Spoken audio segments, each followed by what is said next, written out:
리더 차장님들이 여행을 다녀왔는데요. 우리가 사실 쇼핑을 막 할 때는 그 기쁨이 굉장히 짧게 가지만 여행을 가면은 굉장히 기쁨이 오래 가는 이유가 여행에는 경험을 사서 경험이라는 거를 우리가 하잖아요. 그래서 훨씬 그것이 가치 있고 그런 것 같습니다. 그쵸? 여러분들? 그래서 앞으로 사장님들과 좋은 여행을 많이 다니면 좋을 것 같은데요. 제가 사장님들한테 이제 지금은 초기 사업자들도 계시고 좀 시간이 되신 분들도 있는데 우리가 무슨 일을 할 때 처음 할 때 쪼금 이렇게 처음 시작하는 사람 또 우리가 생명이라는 것도 아기는 어린아이고 크면은 어른이잖아요. 또 뭐 무슨 일을 하든지 간에요. 그러면은 어린아이 같은 특징이 무엇인지 한번 생각을 해 봤어요. 그러면은 저도 사실 좀 "아기 같다." 이런 소리를 많이 듣는데 그래도 지금 뉴스킨에서는 어느 정도 연식이 좀 있기 때문에 '아 이제는 그런 소리를 듣지 말아야겠다.' 이런 생각이 쪼끔 듭니다. 근데 어린아이가 특징이 뭐냐면 어린아이들은 한순간에 무너지죠. 예를 들어서 막 어 비전을 보다가도 한순간에 뭔가 이제 친구가 거절을 했거나 이러면 한순간에 무너져요. 그쵸? 갑자기 비전이 사라져요. 예? 그리고 두 번째 어린아이들은 특징이 또 자기중심적이에요. 그래서 상황을 상관하지 않고 막 보채요. 스폰서의 상황이나 또 현재 뭐 여건이랑 상관없이 그냥 보채죠. 그쵸? 그다음에 또 세 번째 특징은 어린아이들의 세 번째 특징은 근시안적이에요. 그래서 뭔가 바로 앞에 눈앞의 것만 보고 미래를 보지 못하고 눈앞의 상황만 봐서 일이 잘 되면 막 비전도 보이는 것 같은데 일이 안 되면 '아 이거 비전 없어.' 이 앞에 것만 보게 되죠. 그래서 만약에 여러분들이 한번 오늘 점검을 한번 해 보시면 좋을 것 같아요. 내가 좀 지금 초기 사업자들은 이런 모습을 다 보이는 게 어떻게 보면 당연한 단계인 것 같아요. 우리 모두 그런 단계인데 내가 연식이 됐는데 아직도 너무 자기중심적이고 한순간에 무너지고 근시안적인 생각을 갖고 있다. 그러면 '아 내가 너무 아직도 어린아이에서 벗어나질 않구나.' 그건 안 되거든요. 사실은 좀 시간이 됐거나 이러면 거기서 우리가 단계를 업그레이드 해야 되는 단계인데 '아 내가 아직도 머물러 있구나.' 이러면서 자기 자신을 좀 점검해 봐야 될 것 같다. 이런 생각이 듭니다. 그래서 저도 자꾸 이제 어린아이 같다는 소리 들으면 '아 그럼 내가 아직도 이 부분에 머물러 있는 사람인가.' 하면서 점검해야겠다는 그런 생각을 했습니다. 네. 그래서 스폰서님들 같은 경우는 초기 사업자들에 대해서는 요런 눈으로 좀 봐 주시고 그러면 좀 좋지 않을까 그런 생각이 듭니다. 네. 오늘 하루도 네 세 분의 멋진 분들이 발표가 시작되는데요. 우리 미라클 트리의 모든 요즘에 줌 미팅을 하고 나서 굉장히 많은 활약을 하고 계시는 우리 귀여운 저는 김효리 사장이 정말 귀여워요. 귀여운 김효리 사장님 1조 발표하시겠습니다. 네. 안녕하세요. 일조의 김효림입니다. 오늘 아날로그 반격 마지막 마무리하면서 에필로그와 함께 그냥 이 아날로그 반격을 읽으면서 총 정리를 하는 기분으로 발표를 하도록 하겠습니다. 그 마지막에 이제 여름의 반격이라고 하면서 이 글쓴이가 캠프에 참가했던 그 경험을 바탕으로 이제 아날로그의 반격에 그 글을 쓰게 된 이유도 여기서 말을 했었고 다양한 이야기가 나오는데요. 일단 여기서 아예 그 핸드폰 전자기기에 대한 걸 모두 압수하고 캠프를 참가하게 되면서 얻어지는 그런 효과에 대해서 얘기를 하는데 음 여기서 인제 그런 어떤 실질적으로 내가 보고 만지고 하는 그런 거에 있어서에 대한 즐거움을 느낄 수 있고 그리고 아날로그에서는 절대로 가져다 줄 수 없는 그 생활을 하고 인간관계를 하면서 얻어지는 그런 장점들 그런 거에 대해서 얘기하는 그런 부분이 나오는 것 같아요. 그리고 그 여기서 읽었던 부분 중에서 아이들이 그렇게 디지털에 집착하는 이유 중에 대부분이 부모님들 때문이라는 게 나오더라고요. 그래 가지고 부모들은 자신의 권한을 넘기려 하지 않는다. 바이렌 봄이 지난 몇 년간 아이들에게 압수한 휴대전화의 상당수는 아이들과 계속 연락하려는 부모가 들려보낸 것이다라고 하는 부분이 나오잖아요. 그래서 부모님이 이제 아이들을 어떻게 보면 감시하기 위해서 잘 지내고 있나 확인하기 위해서 오히려 아이들에게 스마트폰을 쥐어주고 한다고 하는 부분이 나옵니다. 그래서 밥을 먹을 때도 스마트폰을 하고 TV를 볼 때도 스마트폰을 하고 모든 생활에서 스마트폰이 함께하다 보니까 가족들과의 그런 얘기도 줄어들게 되는 그런 부분이 나오는 것 같습니다. 그래서 대인관계에 대한 부분이 쪼끔 더 많이 나오는데 우리가 인제 어떤 어려움을 견디면서 쪼끔씩 그 속에서 뭐 사람들과의 우정과 자신감 그다음에 용기를 얻는 거를 통해서 내 스스로가 더 크고 상호의존적인 커뮤니티에 속해 있다라는 느낌을 받게 되는 것이 아날로그의 장점이라고 얘기를 하고 있고요. 그것이 가장 기본적인 인간의 조건이라고 얘기를 하면서 아날로그가 가져다 주는 인간관계에 대한 거에 대해서 좀 장점들을 많이 얘기를 해 주는 것 같아요. 그리고 또 되게 인상적이었던 부분이 저희가 어 어떤 학위를 받기 위해서 학교에 가지만 사실은 게임이나 학기보다는 그곳에서 형성되는 간접적이고 유익한 사회관계가 목적이다. 그런 관계는 온라인에서는 형성할 수 없다. 디지털이 줄 수 있는 현실 세계의 풍성함을 흉내낸 모사에 불과하다. 물론 그 모사는 끊임없이 개선되지만 궁극적으로는 시뮬레이션일 수밖에 없다. 그래서 이 시뮬레이션이라는 말이 되게 확 느껴지더라고요. 그래서 우리가 온라인에서 하는 그런 모든 것들이 결국은 간접적인 경험을 많이 갖다 준다고 얘기를 하긴 하지만 결국 실질적으로 얻을 수 있는 것보다는 시뮬레이션일 수밖에 없다라는 거. 그런 것들. 그래서 결국 이 저자가 아날로그를 엄청나게 얘기를 하는 것도 아니고 그에 반해서 디지털을 뭐라 하는 것도 아니지만 그 사이의 균형을 적절하게 유지하는 것. 그것이 바로 이 작가의 주장인 것 같습니다. 그래서 제가 최근에 TV를 보면서 되게 느꼈던 이 아날로그의 반격 때문에 공감했던 부분이 하나 있거든요. 좀 같이 보여드리도록 할게요. 이게 나 혼자 산다에 서지혜가 나왔던 그 편이에요. 근데 이 서지혜가 집에 혼자 살면서 여기 사진 보시면 그 구석에서 혼자 술이랑 이렇게 간단하게 안주를 펴 놓고 먹고 있어요. 지금 이 영상 자체가 저희 아날로그의 반격을 읽으면서 가장 많이 서로가 느꼈던 부분이 아닐까 싶어요. 아무리 디지털이 많은 것들을 가져다 준다고 하지만 오히려 그 속에 어떻게 보면 계속 사람이 삶이 풍요로워질 수는 있는데 한편으로는 채워지지 않을 그런 외로움이나 어떤 적막함이 다 안에 자리 잡고 있다고 생각이 들어요. 그래서 이런 부분을 요즘 줌을 통해서라도 더 많이 느끼는 세상이 된 것 같아요. 그래서 정말 잘 공감할 수 있는 부분인 것 같아서 공유해 드렸습니다. 이상입니다. 네. 아 우리 귀엽고 사랑스러운 김효린 사장님 발표 정말 공감하는 내용이었는데요. 어저께 이제 사장님들하고 헤어지는데 완전히 좀 이렇게 좀 충격을 받았던 게 우리 또 이제 옛날 같으면 뭐 "목요일 날 만나요. 화요일 만나요." 이러면 되는데 갑자기 언제 만나지? 우리 이제 언제 만나지?'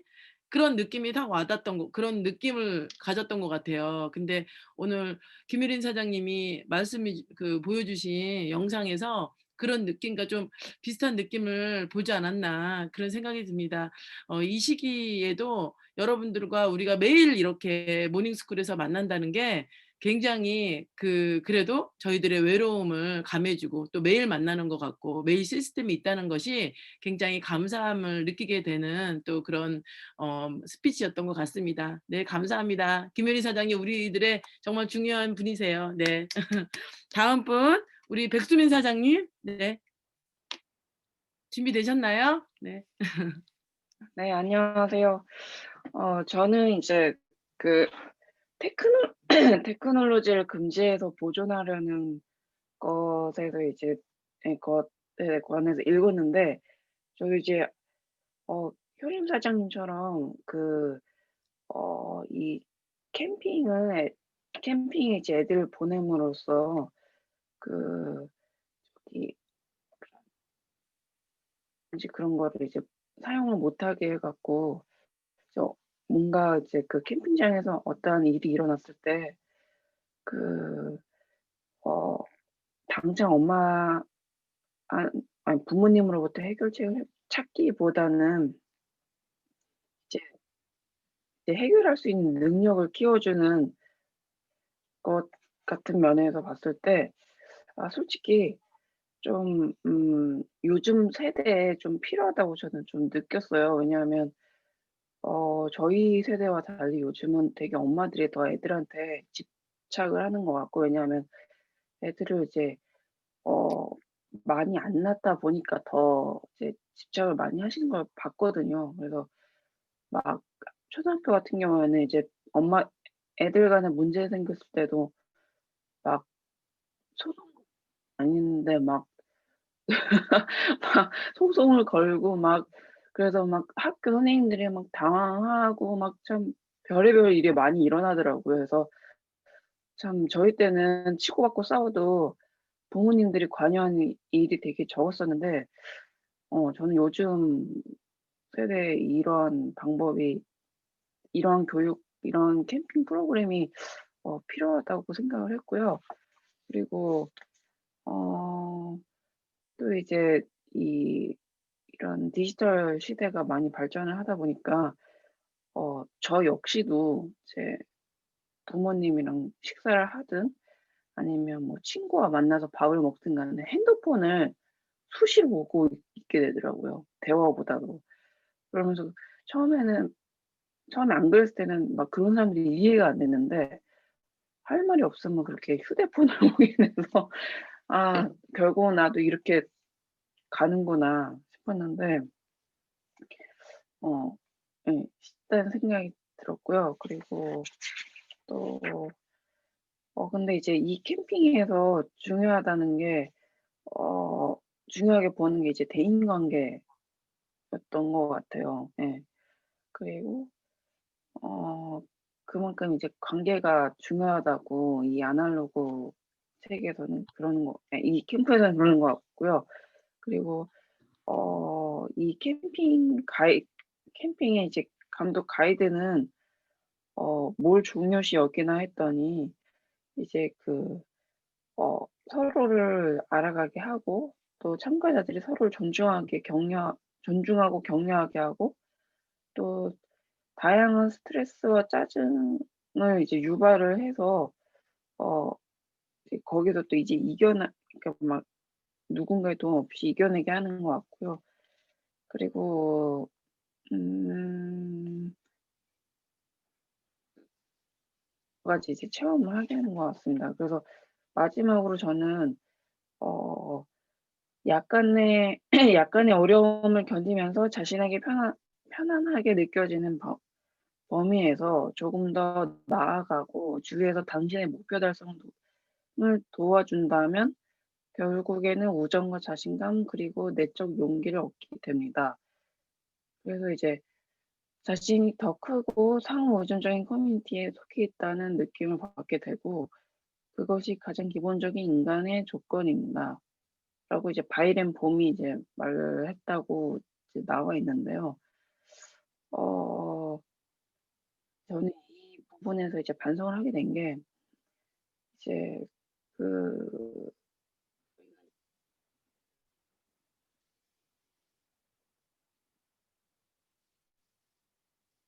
활동을 혹은 단톡으로 운영을 할 때 좀 되게 비협조적이었어요. 그냥 이제 그냥 그리고 또 그 와중에 저 자신이랑 자꾸 비교를 하게 되고 느껴지는 이제 스트레스도 있었고 그리고 막 뭐 누가 이제 좋은 결과가 나왔을 때 자꾸 저랑 비교를 하니까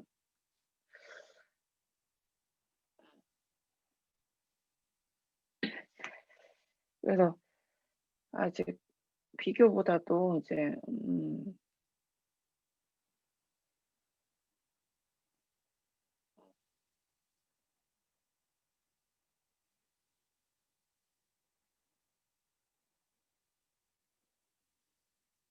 여기까지입니다. 예. 네. 아유, 우리 백준 사장님 수고하셨습니다. 아침에 지금 우리가 모닝스쿨을 꽤 오래 했잖아요. 근데 백수민 사장님 지금 발표를 제가 이렇게 말씀드린 게 몇 번 됐거든요.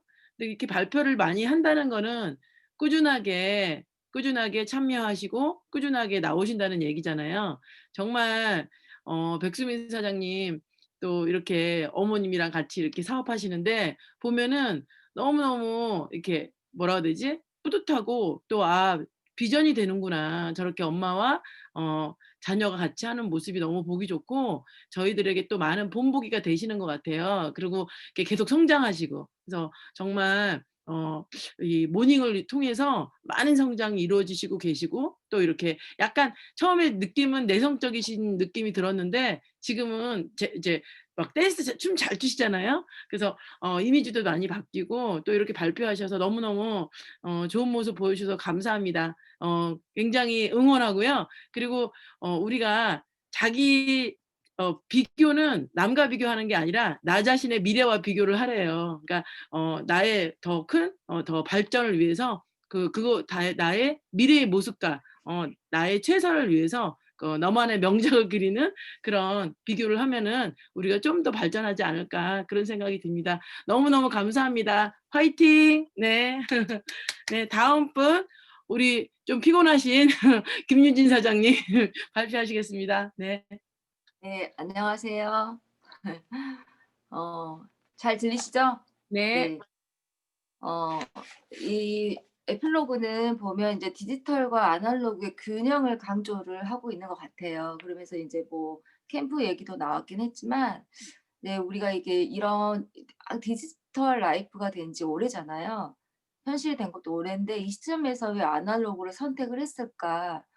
그래서 그 이유 중에 첫 번째는 이 즐거움이라고 합니다. 네, 손으로 만질 수도 있고 뭐 실질적으로 물건을 뭐 창조하고 소유하는 그런 기쁨이라고 하는데요. 예를 들어서 뭐 사진관에서 필름을 찾는 그 즐거움이라든가 뭐 친구들과 하는 보드게임, 종이와 펜이 함께 어우러져서 나의 감성을 드러낼 수 있는 그런 보상? 그런 거에 대한 즐거움을 예를 들었어요. 그래서 두 번째는 또 이윤이라고 하는데요. 이 언론에서 뭐 실리콘밸리의 성공을 엄청나게 홍보하고 기원을 하고 있지만 실질적으로 우리의 경제의 대부분이 아날로그래요. 그래서 이런 아날로그의 경제가 작은 지역에 뭐 집중된 이런 디지털 자본에 비해 우리 사회에 광범위하게 이득이 된다고 얘기를 하고 있습니다. 근데 그러면서 인간의 그 역할은 더욱 값어치가 올라갈 거라고 얘기를 해 주고 있어요. 그래서 이제 아날로그는 이런 생산적인 도구일 뿐만 아니라 때로는 최고의 생산을 가진 이 도구라고 얘기를 하고 있는데요.